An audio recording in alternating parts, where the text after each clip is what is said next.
আসসালামু আলাইকুম। আমি একদম জেলা আসলাম, ঢাকা সাভার থেকে মজিদপুর আসলাম 30টা রিক্সা ভাড়া দিয়ে। এটা হলাম রাজাচন্দ্র সেনের ডিবি, ঠিক আছে। আপনাদের সবটুক দেখাইলাম, কিন্তু আপনাদের আমি যেগুনি দেখাই নাই এগুন দেখাইলাম। আপনি এগুন দেখেন, প্রতিটা মাঝখানে মানে এরকম গর্ত, মানে গর্তটা কি এর লেগে আমি জিনিসটা বুঝলাম না, ঠিক আছে।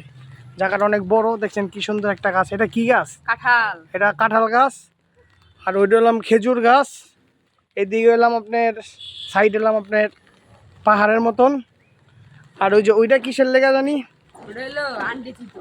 ওইটার মধ্যে আংটি থুইতো। আর ওই যে চুনা পাথর, ওইটা কি কইতে পারো তোমরা? হ্যাঁ, ওটা বানাইছে পরে।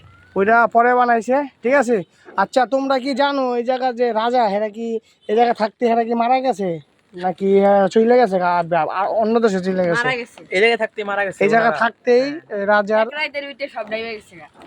এক রাতের মধ্যে বলে সব কিছু ডাইভার গেছে। আমি জানি না, তারপরে আমি আসলাম ঘুরতে। আপনারা যদি জানার যদি কোনো আগ্রহ থাকে, আপনারা নেটে সার্চ দিয়ে দেখতে পারেন।